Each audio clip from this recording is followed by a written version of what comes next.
Right, hopefully you'll be seeing that now. And let's go. Okay, so you've all done it anyway, so your video's off and your microphone's off. Just helps improve the signal. And you can use the chat window to make comments or ask questions. I'll try and keep an eye on that as I'm going along. If you do have any questions, it is okay to ask during the presentation. Just a wee bit patient with me, because try to keep an eye on a couple of windows at the one time. I won't always see it, but I will check it frequently. So feel free to ask questions as we're going along. I'm Jim Canning. I'm an academic development tutor. I've been working in the School of Computing Engineering and Built Environment for quite some time now. So I'm going to cover the Code of Student Conduct. It's kind of the highway code for students, probably a bit more serious actually. Cover plagiarism, time management, study skills. I'll do a quick slide on results and research just to give you a big picture window of when things happen, and we'll go through the useful resources. So the Code of Student Conduct.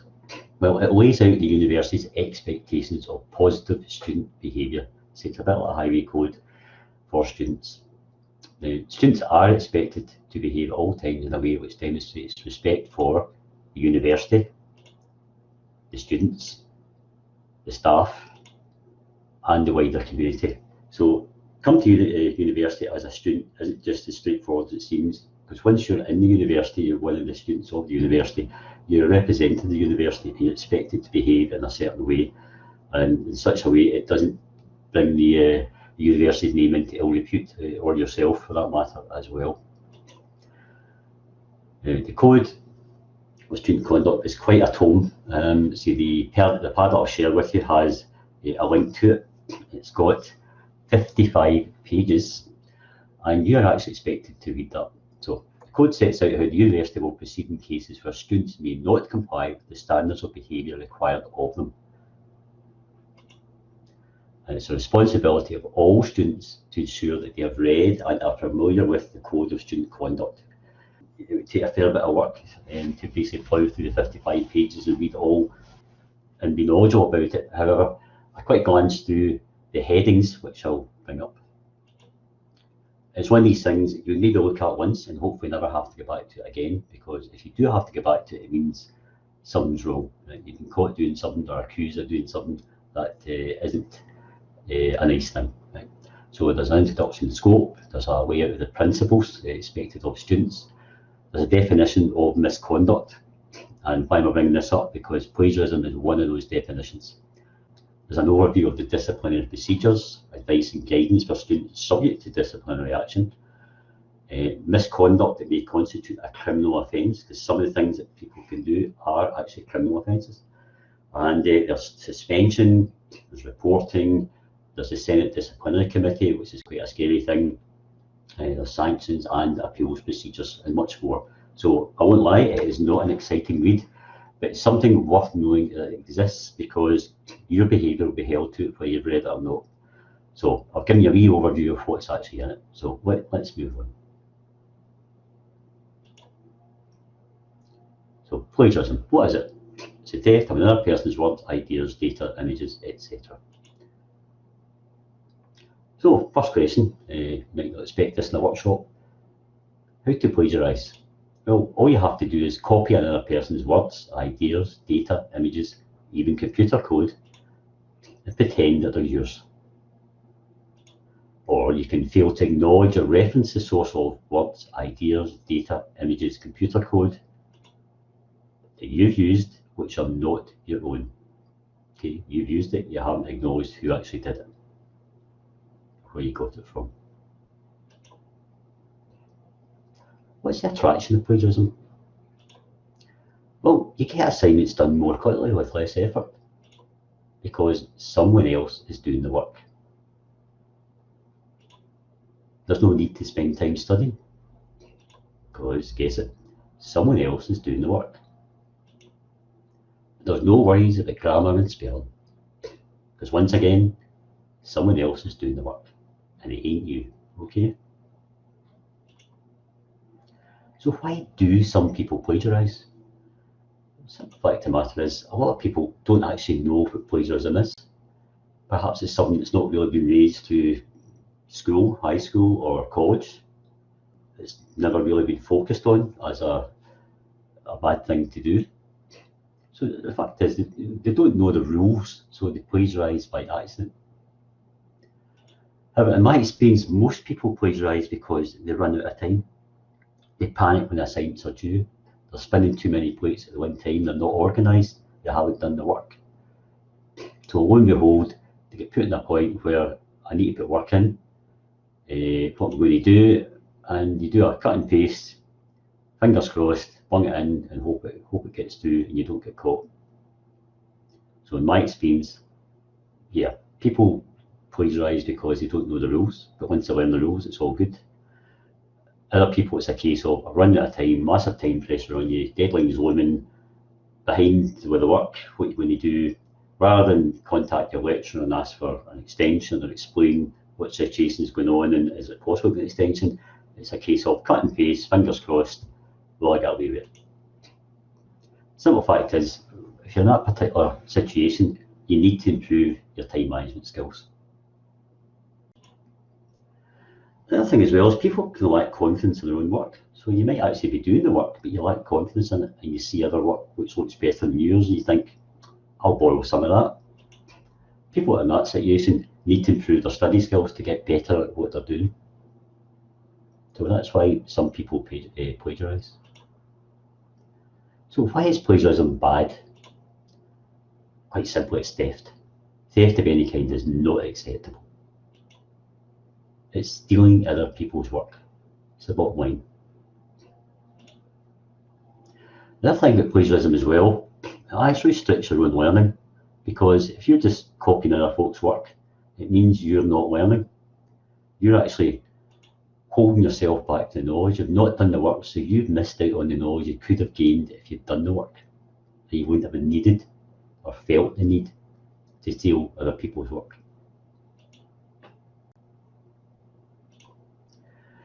Another thing with plagiarism, why is plagiarism bad? If you decide to do it when it's detected, the consequences can be very severe for you. The worst case scenario, probably the worst thing you can actually do at university, is to be caught cheating in a formal exam. That's probably the number one sin. Getting caught plagiarising work is pretty close. It's a close second. And people have been kicked out of university for serious cases of plagiarism. So be warned. So what exactly is plagiarism? It's copying from a book, an article, the internet, and other students' work without referencing, or paraphrasing from sources with no real input of your own. All you've really done is take what someone else has said, changed a few words about it to make it sound like you, and stuck it in as your own work. You haven't actually added it into it. And it's okay to look at sources and do a paraphrase to inform you, to then develop your own opinion and write things down that way. Another one is collusion. When students work together on the same piece of work, but it's not group work, it's not a group coursework or a group project. So when students work together to submit a bit of work each, that is collusion, and that's basically plagiarism as well. Now you do get projects where you're expected to work on a group report, and that's great. You open in a single report that comes from a group of students. But what can happen is, typical along with those style of things, what you do is you get to write individual reflections of some kind, so there's a bit of individual work goes in as well. But be warned, collusion is pretty serious. Right, similarity checking system, something I want to bring up. A lot of folk think plagiarism checking system. There's a system, a tool of choice in university is Turnitin, and it actually checks similarity. So the way it works is you submit a bit of work, it goes in through Turnitin, and what you've submitted then gets stored in Turnitin's database. The work is then analysed by Turnitin and compared with other sources in the database. So what you put in, it will then look at what's in it and compare it to what's out there already in their database. And from that, a report comes back with a similarity index, and that is then matched against other sources, and the overall is reported as a percentage. So a high percentage similarity would indicate that this work already existed in the database, and that flags back as a high similarity score, which is not good. what it also supplies is an originality report, and it actually flags up where all these sources are. So when the lecturer's looking at the reports, when they come back in from a Turnitin submission, they'll actually see the high similarity score and actually see where these sources are actually came from. So it's quite a, if you get a high score, it's very hard to deny that you weren't copying work for someone else. Now, I mentioned database here. How big is Turnitin's database? Well, the fact is, Turnitin's database sources cover 1 billion plus student papers, 70 billion plus pages of digital content, 15 million new web pages per day, 130 million plus journals, periodicals and books. 1 million new student pages are added every day as well, all these submissions. And it's spread across 10,000 plus educational institutions, and that's over 150 countries.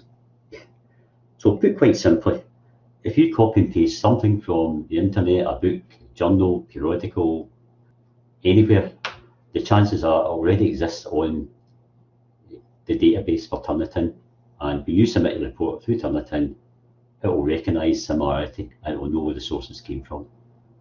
It's a big catch-all, so be aware of it. Don't plagiarise because, so why wouldn't you plagiarise? Well, quite simply, you should take pride in your own work. You'll get a much higher sense of achievement from submitting your own work. You will gain respect from your lecturers and other students, because once it gets out, people know who are at it, and you don't get a lot of respect if people know that you're a cheat. And you don't plagiarise because you will gain self-respect. And last but not least, you won't be kicked out of university. How do you avoid plagiarism? Put exact quotations in quotation marks and give the source. Use your own writing style and don't try to copy the style of the sources. When paraphrasing, give the original source. You cite all your sources used, including your internet sources as well. There's another kind of plagiarism that's called self-plagiarism, which is frowned upon as well. And self-plagiarism is when a student reuses their own previously written work or data in a new assignment and they don't reference it appropriately. So it is important. If you do that, if you use your own material from a previous assignment, you must reference it appropriately. And you should never submit the same essay for different assignments. So try to improve the bang for the buck. You do one assignment, fingers crossed, fire in for 2 different modules, and hope that you'll get the marks for it. That is really bad practice. And another type is contract cheating, sometimes known as ghostwriting. Well, you're effectively paying someone else to write a piece of work for you. And there's a lot of stuff on the web, a lot of these things on the web. You can basically sign up and somebody will write work for you. You just pay them some money. So you submit it as your own work. So they do it, you submit it as your own work. Quite often that's really easy to spot, as the standard and style of the writing is very different from the material that the student has submitted previously. As a member of staff, if you're looking at reports being handed in, it's really obvious. You can see the style the student normally writes in, and then all of a sudden, in amongst all of this gleaming diamond of perfect prose, and it sticks out like a sore thumb, and somehow you're supposed to believe that this was written by the same student. It really does jump out that much. It's really easy to spot.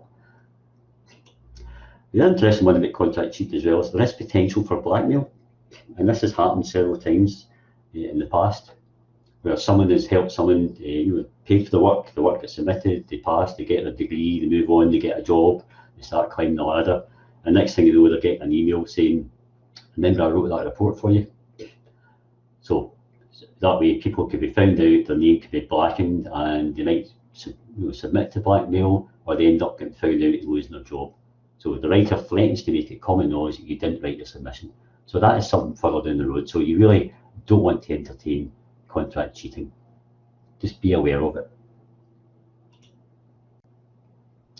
So plagiarism. So hopefully you now know more about plagiarism than you did before.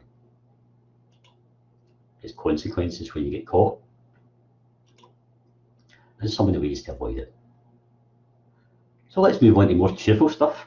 Now let's look at time management and study skills. I'm going to share a video with you. This animation was put together by one of my colleagues, Ken Rice, and he's a learning technologist. He works next door to me from Wellbeing University.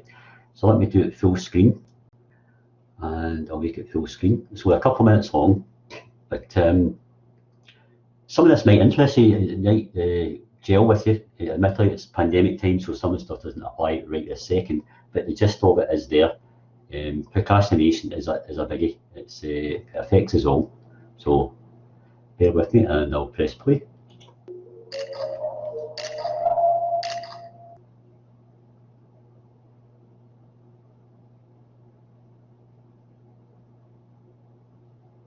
Hopefully that maybe resonate with you a little bit. Okay, so hopefully you're now seeing the PowerPoint again. Right, so my colleague Ken put that together for us last year, and it does, procrastination is a biggie as far as time management goes. I know myself that I was, when I was doing my HNC way back, when the original version of Doom, and I'm talking about original as in came out in a 3.5-inch floppy disk, came out, and one of my pals gave me a copy, and I was trying to study at home with this disc calling to me, and I have to admit, getting a high score and Doom and getting through the various levels was certainly more interesting than what I was trying to study, and it was a real challenge. It was a genuine challenge not to be distracted, I have to say, and a couple of times I did give in, I did fail at them, but I passed the module, don't get me wrong, but I know the attraction. In fact, my son just told me last night that the latest new release, free upgrade to Doom is coming out today, so please don't be distracted and don't go away and load it up and start playing games. But be aware, procrastination is something that affects everyone. It really does, especially studying or an exam coming up. Even though they're important, they're not often that exciting, but it's something you have to learn to deal with. So let's move on. Okay, right. So time management. What I've got here is an extract from a spreadsheet I put together. It shows that today we are here on Thursday, the 18th of March. I'm quite big in time management. I like to keep an eye on the time, how many dates we've got to go, when exams are coming up, when the resits are going to happen. So right now, we're Thursday of week 8. There are 4 weeks of classes left, so that's weeks 9, 10, 11 and 12. And between weeks 10 and 11 is Easter weekend, so the Friday, Monday. In fact, I think it's a Thursday, Friday, Monday we're off now. And then you've got basically 6 weeks from now until the exams take place. So once the teaching's finished, there's a 1 week study gap, and then the exams are spread over 2.5 weeks. If you've got exams, I don't know if you have a year, but if you have, the exam schedule has been published. Question I would ask you is, how quickly has the last 8 weeks gone by? So we've got 4 weeks of classes left. Chances are any courseworks are due in during those 4 weeks. And you've got exams to prepare for, and they take place in 6 weeks' time. So how quickly has the last 8 weeks gone by? How many courseworks have you still to do? Do you know when they're to be submitted? If you get exams, when will you study for them? Because just now you're still working the courseworks as well. So how will you manage your time is the bottom line. Question. I take all that work that's coming up. Question is, how do you eat an elephant? And the answer is 1 piece at a time. You basically look at the work you have to do, you break down your study materials, all the work you have to do into manageable chunks. And then you make a study plan.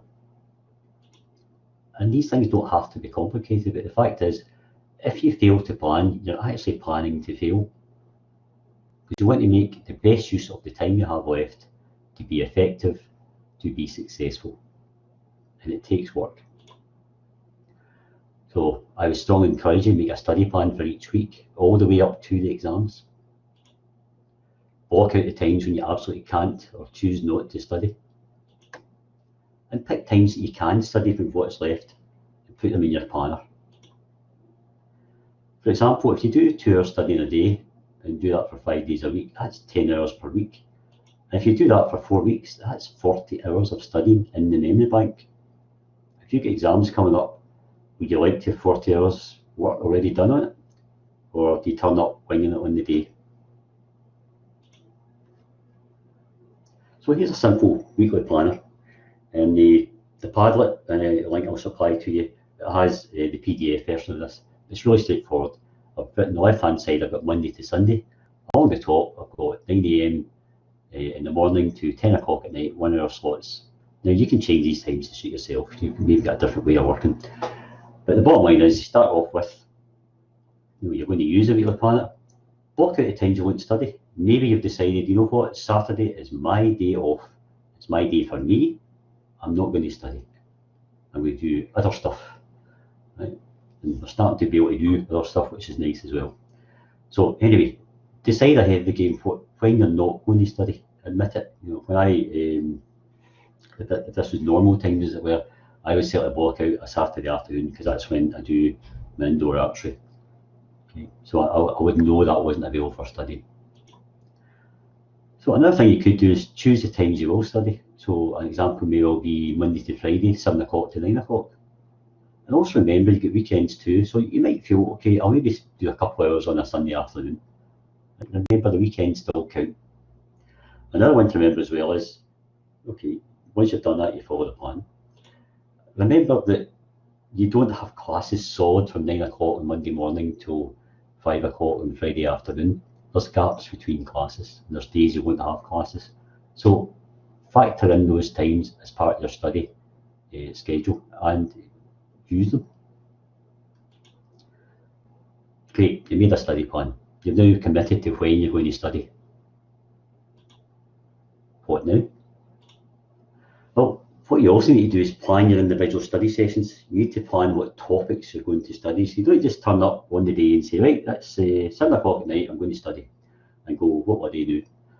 Think ahead of it. When you plan, think ahead. I'm going to study such and such a module. I'm going to work in such and such a coursework. So when you sit down to study, you know exactly what you're going to do for the next hour or two. Don't just sit on an empty desk and go, what will I do now? So to do that, you first need to decide your priorities. So this wee graph I've got here, I've got importance on the left-hand side. So the lower down to the bottom left means not important, top left means very important. And then I've got urgency along the bottom as well. So towards the left is less urgent, towards the right is more urgent. So let's look at the first quadrant. So down bottom left, it's not important and it's not urgent. That could be under the heading of playing games instead of studying. Okay, it's not that important, not that urgent, it's fun though. But that's time you can eat into the important stuff. You do come across things that are not important but urgent. So someone might phone you up to say, could you give me a hand with something? You think, well, you know what, normally I would, but it's not really that important right now, and I've got other things I need to do. So you might feel rushed into doing something. It's actually useless, it's not helping you. And then top left, you've actually got the ideal zone. It's where something is important but not urgent. And that basically means you are managing your time. You're on top of what you're doing. You know what you're doing all the studying you're doing when you said you were going to do it. And that's a good spot to be in, where you're doing important stuff, but it's not urgent. Now, the reason I'm saying that is because on the top right-hand side, if you're in the top right-hand quadrant, it's important and urgent. That usually means you've screwed up. It's the panic job. That's back to the one where folks sometimes plagiarise. It's like, I'm running out of time. This coursework's got to be on Friday. It's urgent. It's important. I need to pass it. Panic, panic, panic. So the more things you do in the important but not urgent area, where you're time managed and you're studying and doing things when you plan to do them, then the less chance things will fall into the important and urgent. So important and urgent is leaving things to the last minute, and that's the kind of area you get into where you might feel the pressure and do something dumb, do something stupid, you take a risk and plagiarise. Okay.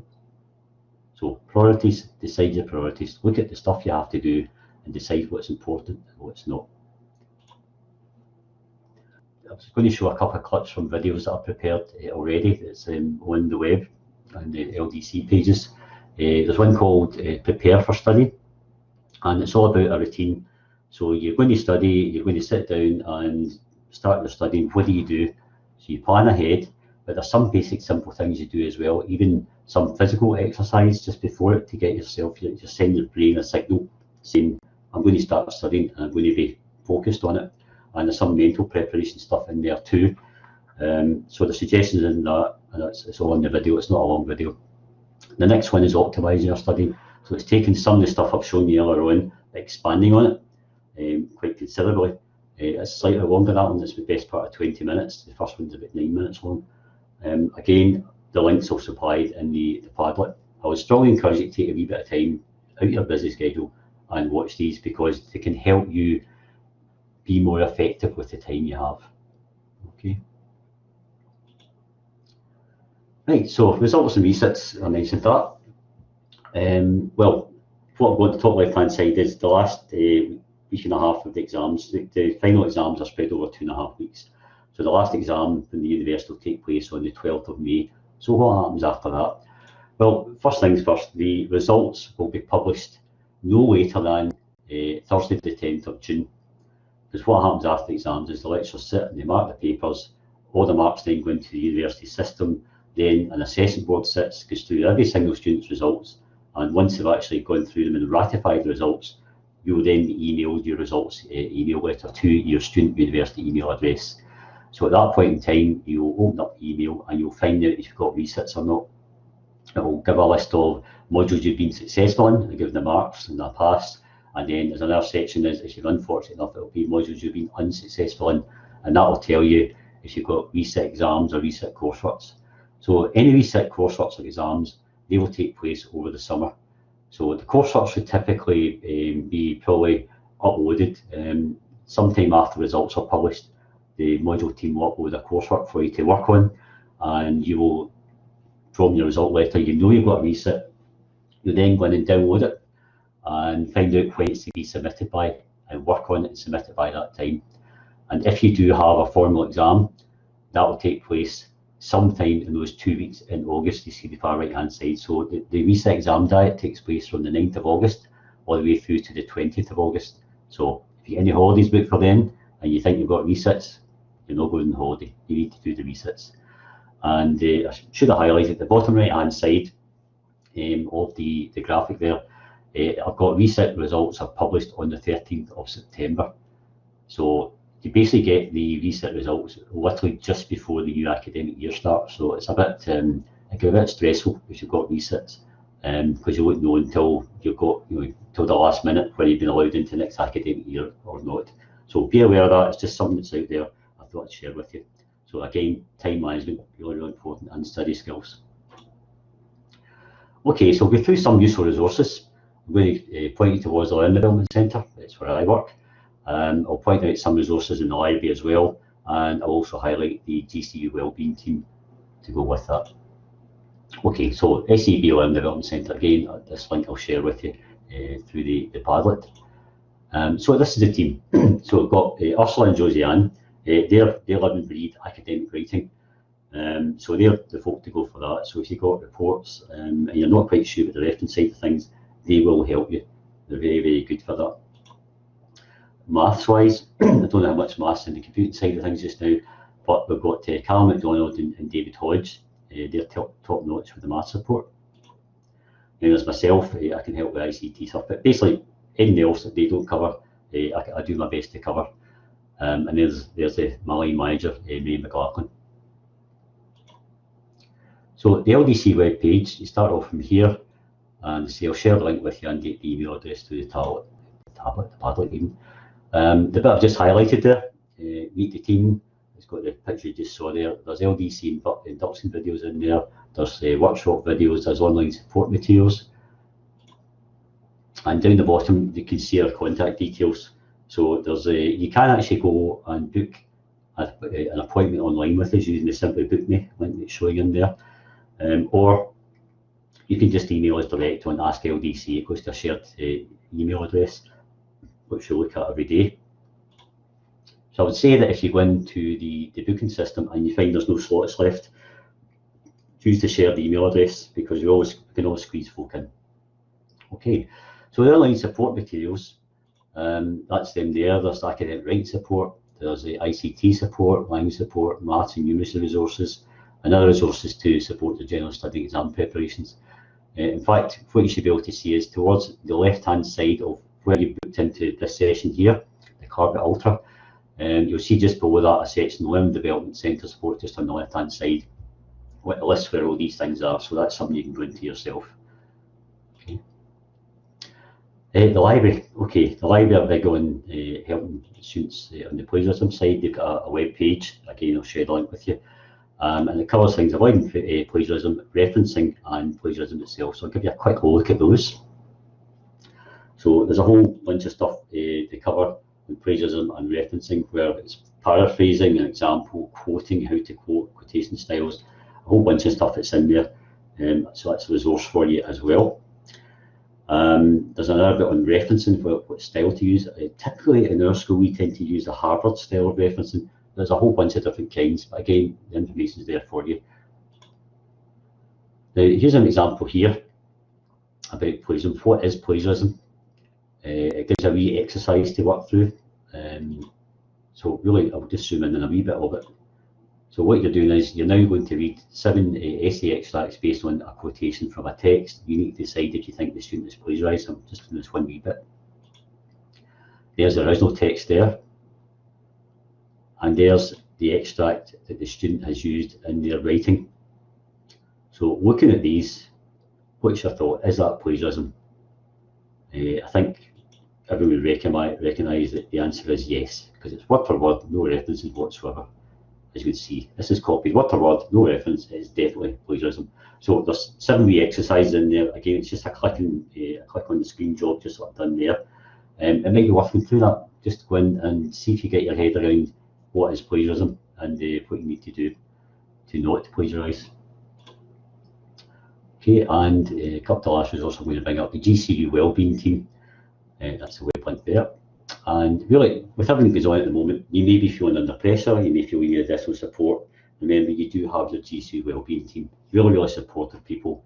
There's counselling support, there's a whole bunch of support. You just want somebody to talk to. They're really, really good. Okay, so make you aware of that, so it's me covering the bases. So far in this session, we've covered the student code of conduct, plagiarism, time management, study skills, result resets, and useful resources. Okay, so I'm going to, I mentioned the Padlet. Right, this is a screenshot of the Padlet. It's got a whole bunch of information on it by title, presentation, code of student conduct, study materials. There's a sway in there as well, the academic integrity.